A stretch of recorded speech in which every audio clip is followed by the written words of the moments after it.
Are there any modern day cults that are kind of hidden in plain sight? I don't want to say like the army, for example, because there's immediate ranks. You can see the ranks in the army. People can garner more Yeah. status, but like the closest thing that I can think of in my life is the army because my dad's a veteran. But you're very Okay. much brought so close together that you would die for your brother or sister on the battlefield. But I wouldn't say an army is a cult, but is there any other kind of modern day groupings that are close to or could be conflated with a cult? Yeah, there's lots. I mean, one of them I was introduced to recently. I worked on a book called Humanized with an architect called Thomas Heatherwick. And he's a very brilliant British architect. He's a designer and he designs buildings amongst lots of other things. And he is despised in the world of architecture because he doesn't like the big shiny rectangular boxes that all the other architects like. And I was gobsmacked when I started working with him because I always assumed that the reason we have these big shiny boxes everywhere is because it's, you know, Britain got bombed to buggery in the Second World War and that's what got put up. But it turns out that that's actually what modern architects like. And in modern architecture, there's this. It's like it is. I mean, he said it's a cult. He told me he said it's like a cult, and he was absolutely right. It is like a cult. Um, they all really love brutalism, concrete, steel, shiny glass. They hate beauty. They hate decoration. They hate the kinds of buildings that the vast majority of normal people love, which is buildings that are beautiful, show something of the place, the culture, kind of warm, have curves and rather than straight lines.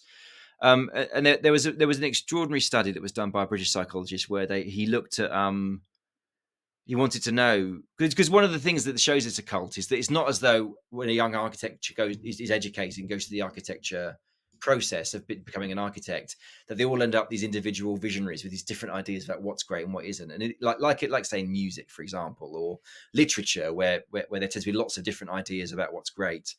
Um, they all end up liking the same fucking shiny boxes. They all build the same buildings. They all look the same. Like, you know, all around the world they look the same. It's unbelievable. So how does that happen? This is a guy called David Halpern, a British psychologist, David Halpern, who's now in charge of the government's nudge unit. And so he got some first year architecture students. And the first thing he did was he wanted to figure out, do they just have a different aesthetic taste to everybody else in terms of beauty? So they got the architecture students to rate faces, human faces, and which ones do you find beautiful, which ones do you find ugly? And then he compared their ratings with ordinary people, with non-architects, and it was the same. They felt the same about the human beauty. So, okay, well, about buildings then. And it was, you know, it wasn't quite as the same, but it was roughly the same. These first year architecture students, they liked the same kinds of buildings that ordinary people liked. But then he kept testing them as they went through the architecture process.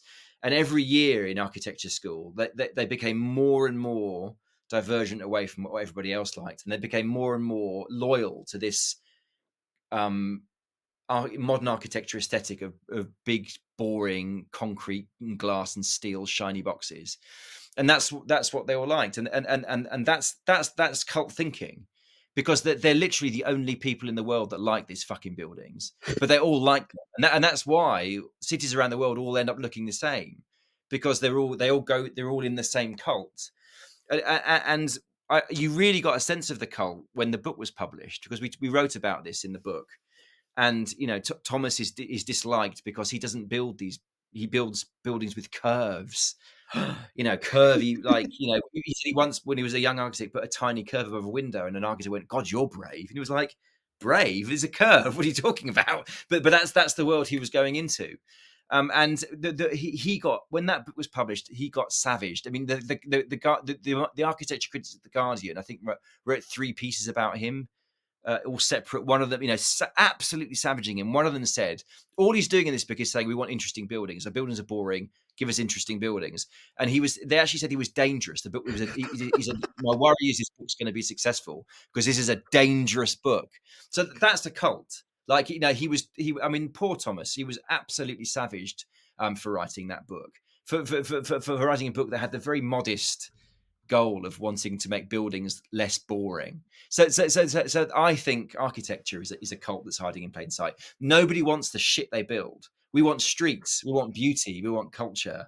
But what we get is boring box after boring box after boring box after boring box because there's a cult in charge of our building world all around the world.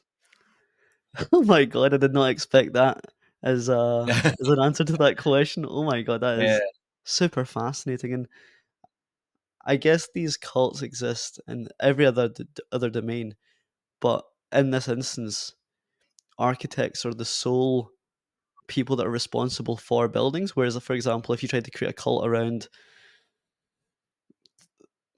orange being the best color to exist, then there's always going to be people that prefer other colors and will embrace that within their living standards, their furniture, and everything else. But whereas the dominance, or sorry, the dominance in terms of skill set is solely attributable to people that are architects, then they are the That's dictators of the entire landscape. yeah, and the point Thomas made very astutely in the book, which I think is completely correct, is that this is modern architecture, it's modernism. Modernism is a kind of artistic movement that began 100 years ago in the 1920s, really, or in the 1910s, 20s.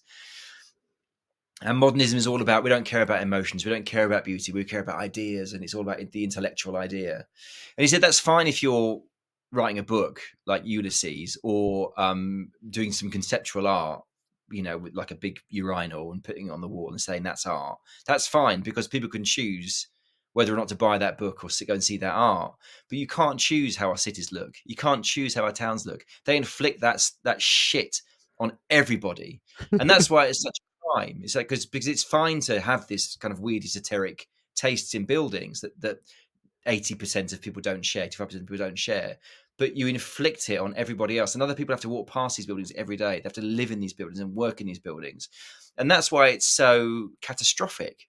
The kind of relentless and kind of awesome power of this cult that's been there for 100 years now. They've been building these same buildings, these blocky buildings, for 100 years now, and they're still going strong and refusing to build streets, the streets that everybody wants to be built. Is that also an example of a buried signal? I learnt from David Pinsoff, the Cards Against Humanity co-founder, that a buried Okay. signal is a signal that is only understood and valued by a select group of people that know the intricacies about it. Um, Yeah, I've never heard that phrase before, but that's absolutely right. So one of the mind blowing moments I had with Thomas.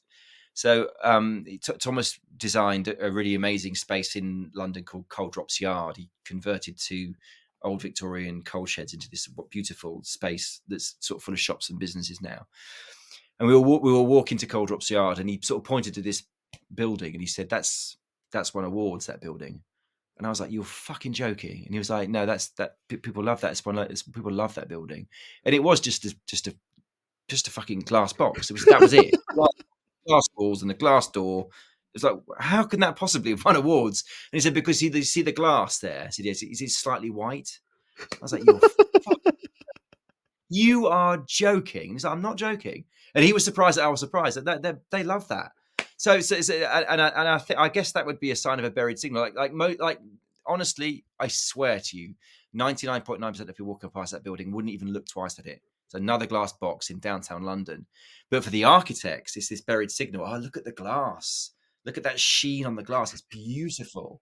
I've no doubt that the world of modern art, like if you were to show one of these cult members the cityscape of fucking Shanghai or whatever, they'd be able to tell you a million reasons why this building is better than this building because of look at this fenestration and stuff.